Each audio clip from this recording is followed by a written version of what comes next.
Hi there, my name is Mat Faulkner. I'm the mayor of the city of Searcy, and I'm here with Richard Stafford, our city planner extraordinaire. Yeah. And we're here actually at Mr. Postman Yeah. Expresso. So we just wanted to give some updates, what's going on in the community, and we thought we'd do it while we're drinking iced coffee because it is hot hmm outside. Yeah. It's that time of year. You got to switch to the hot, or from the hot to the cold. So if you've never been in Mr. Postman Espresso, it's on the west side of town here on BB Caps. And as you can see, it's got, of course, you can mail things hmm here, ship things here, but they also have coffees and snacks, pastries, and a cool little shop as Yeah. well. So it's a great Great atmosphere. place. So, okay, just want to touch on a few things just to help keep people in the loop. One, of course, the hot topic is the 20-year plan. hmm So let's just talk about kind of where we are in the process, and we have another public meeting coming up. June 6th is our next public meeting. That's going to be for the park system plan.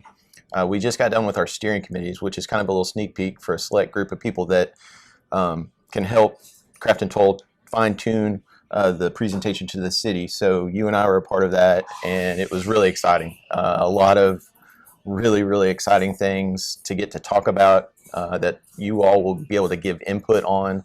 It's not the final plan by any means, but it's going to be the first step in seeing what their ideas for what our park system can look like, and then it takes it to the public, and then then you get the chance to have direct input on what they're thinking before they fine tune it to the end. But I was just pumped when I left the meeting about the really kind of fun things that I think are in store for our park system. And Craft and Toll is the consulting firm that the city is working with to put together this plan, and it hits on three topic areas: active transportation, which is like your sidewalks and your bike trails, that's one, and then the park system, which Richard's talking about right now. That's the public meeting that's coming up to look at our park system, and then also infrastructure. So you can go to mysearcy.com. There's surveys on the website. It's really important that the public Very important. engages Yeah. in the process. And so there's several different surveys related to the craft and toll process, but also there's an economic development survey on there as well. The SREDC and the Chamber, they're working with a group called Boyette Strategic Advisors, and so there's an economic development survey on there as well. So please be engaged. It's important that we have your input as we're dreaming about what Searcy is going to be.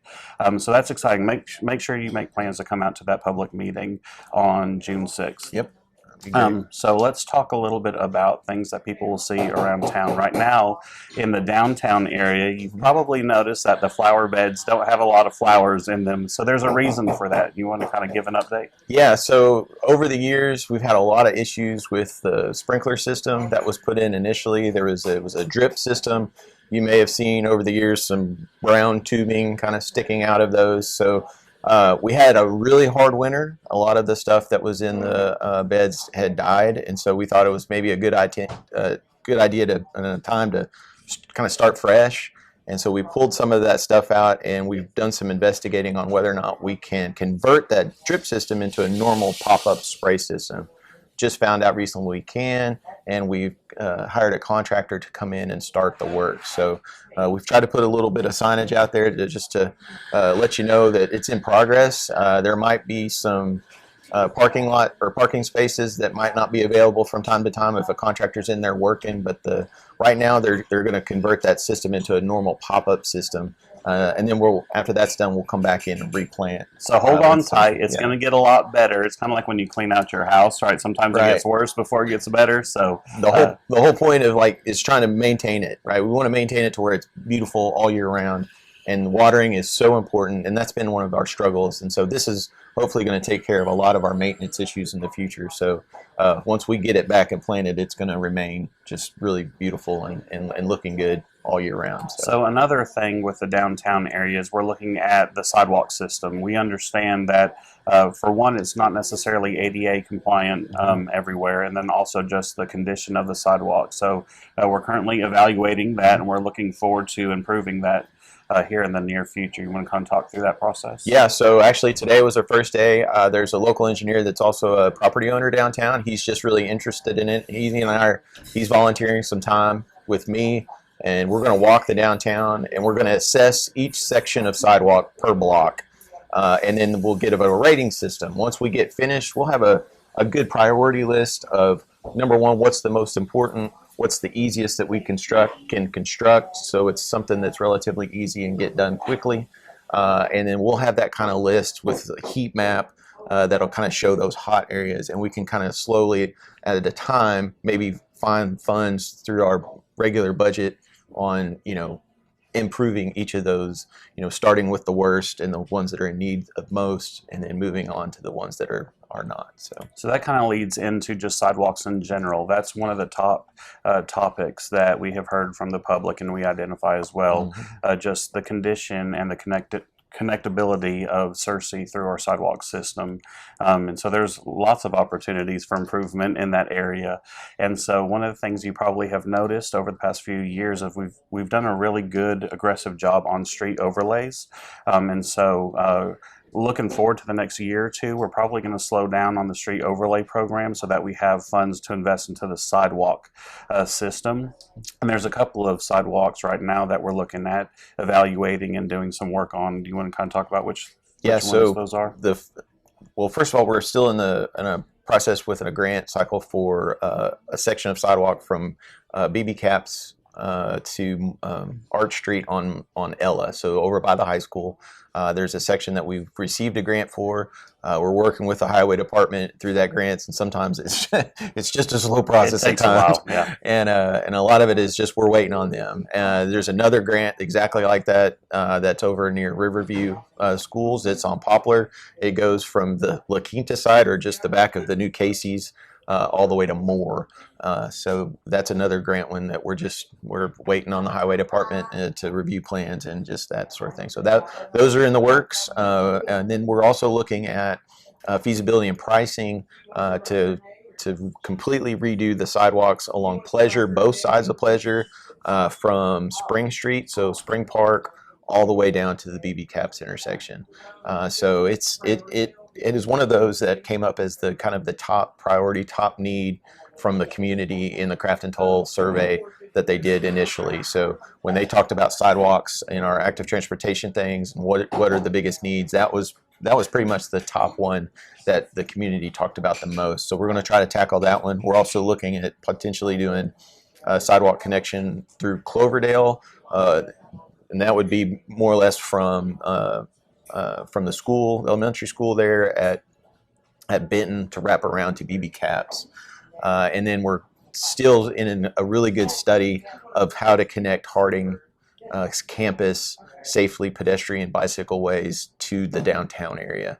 So those are kind of our three ones that we're looking at importance-wise right now. I think from that list, we'll see the two grant ones, and then Pleasure, and then we're going to try to look into the Cloverdale and then the Harding connection soon. That's an important part of the consultation with Craft and Toll, again, is that connectivity piece. So we're aware of like Arch Street and Moore Street, and I mean, there's just a lot of connectivity concerns that can be improved throughout that process. One thing I want to mention too, just with mentioning the street overlay program, the city invested earlier this year in a new technology through Roadway management systems. And this is a hardware that we put onto the fleet of our vehicles. When I say fleet, it's like our police vehicles, sanitation vehicles. And as they drive around town, that hardware measures the vibrations, the conditions in the road, and that gives us the data so we know what streets need to be improved and what priority. And it also recommends treatment solutions for those conditions so that it'll lengthen the life cycle of our road system. So that's currently being worked on. Some of that hardware is already installed, and we're starting to collect that data. So that's going to take the subjectivity out of what roads we improve in what order, because it's going to be based on real data. So we're really excited about And it's got the potential to save us money, whereas we just kind of go out and look at streets and decide to overlay them. That street might not necessarily need an overlay if there was a specific topping or condition they could put on it just to extend the life a little bit that would be cheaper than, say, just a full-on overlay. So that's where we're looking at potentially maybe some cost savings that we could then throw into our sidewalk program. So some new exciting developments in our park system. As you're probably aware, you're seeing the pickleball and tennis courts. They're almost complete. So Getting we're looking at close. what, a few more A weeks? few more weeks, yeah. Yeah, so we're excited to have a grand opening there. I know that's going to be a popular destination, but that's in Berryhill Park, and the council just recently approved a $5,000 master plan design for Berryhill Park. We're excited about that. You want to talk about that a little bit, Richard? Yeah, so it's kind of an additional add-on to our master plan that processed through Craft and Toll. They're just going to take Berryhill to just a little bit more detail than what they would have in the regular master plan. That's going to be able to provide us some more hard detail about what the future of Berryhill could look like, potential grant funding opportunities, and then just ways that we can overall improve. Since we've got the pickleball courts, we know that that's going to bring more people out there. We need to look at things like parking, but then what does that park look like at the future with the rest of it? And so that's going to provide us an opportunity to really have a plan that we can work off of to make that a reality. So one of the things that Richard just mentioned is the grant cycle, right? Trying to obtain grants and funding for projects. And so if you're wondering sometimes why projects take a little bit longer to complete, well, that's because we may be waiting on some grant funding to come in. For example, Riverside Park. That's an exciting opportunity to develop an underdeveloped asset right there along the Riverway. We actually have 3 grants right now that are current, that are making improvements out there. We have a road that's being a gravel road that's almost finished. I'm clearing out some brush along the river so you can kind of see the water, and then also a fence. But we are also in the middle of applying for another grant that we did not receive last year. It's an 80-20 grant. It's for up to $500,000 for bike trails. So you want to kind of give a little, I guess, highlight on what that might entail? yeah, so last year we applied for this grant, 80-20 grant, which means the grant would cover 80% of the construction cost. The city would cover the 20%. So it's a really good deal. Really important to try to get those when those come around. So this would entail bike trails, and this is more like soft surface mountain bike type trail. But we're going to try to couple it this go around with maybe some sort of trail that's kind of a all ages, all abilities type trail to tie that in. The one good thing about not getting a grant is we get the feedback on why we may not, or we can see the projects that did get it and what they did, so we can tailor ours a little bit better the next time. So I think we've gotten some good feedback from what it was the last time and how we can more tailor it this time. But it's a year process. Once we apply, which is coming up here in the next month or so, the deadline to apply, we still won't hear back from it until closer to the end of the year. So it's one of those things that just takes time. But when we have an opportunity to save, or for somebody to come in and pay for a large portion of it, we want to take that time. Yeah. And the ones we're currently, I know there's, like you said, doesn't seem like maybe stuff is done. A lot of that is just because one of the things we're working on is constructing a gravel road, and that would be from Highway 13 entrance all the way to the existing road that goes down to the boat dock. And that just hasn't been accessible to the public because it's just not safe for anybody to go back into. But hopefully, once we get that road established, we can open up that gate. People can drive back in there and see and kind of take a view of kind of our new land that we've purchased. That's going to allow people back in there. We're doing some clearing down by the river, and there's actually a little bit of a kind of a trail that's in there that you can walk around. And there are some bike trails. And we have some volunteers that have been working very hard for quite some time. So there are some fun bike trails that you can bring your family to utilize. It's on the north side of the park. North side, the existing side of the park. Yep. There's just across from the playground area, you'll see a little trailhead sign. I think it's about a mile loop.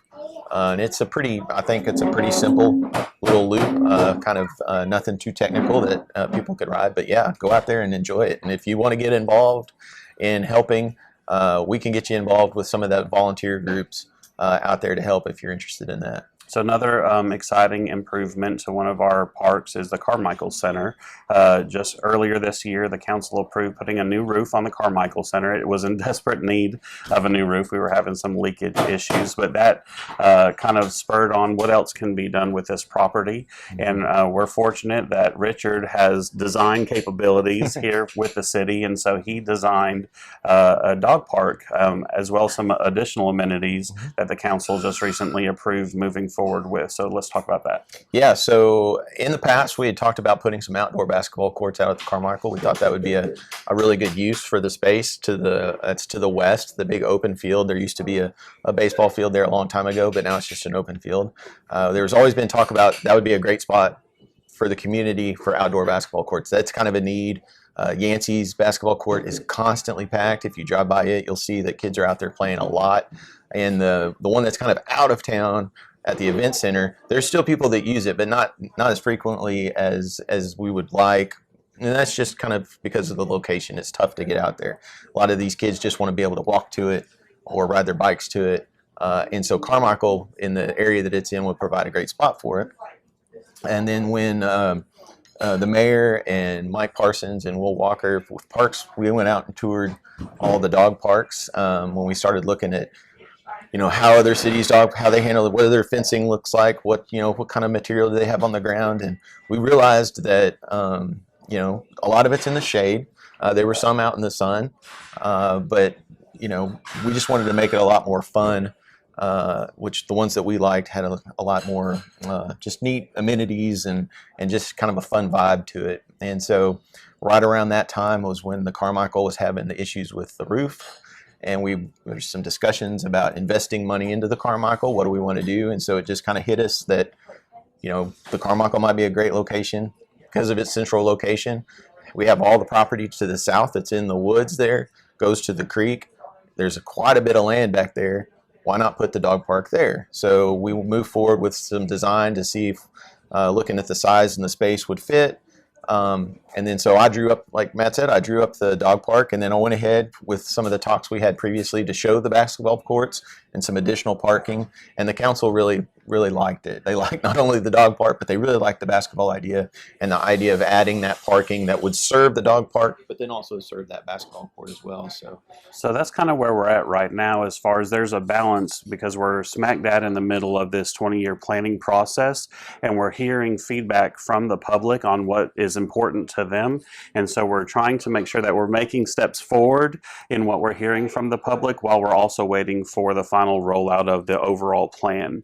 So we're expecting some large projects and needs that we hear from the public to come out of that plan, but there's a balance of making sure we're continuing to making steps forward where we can. So the city also just recently acquired 108 acres, I think about 95 of which is on the corner of Main Street and Booth.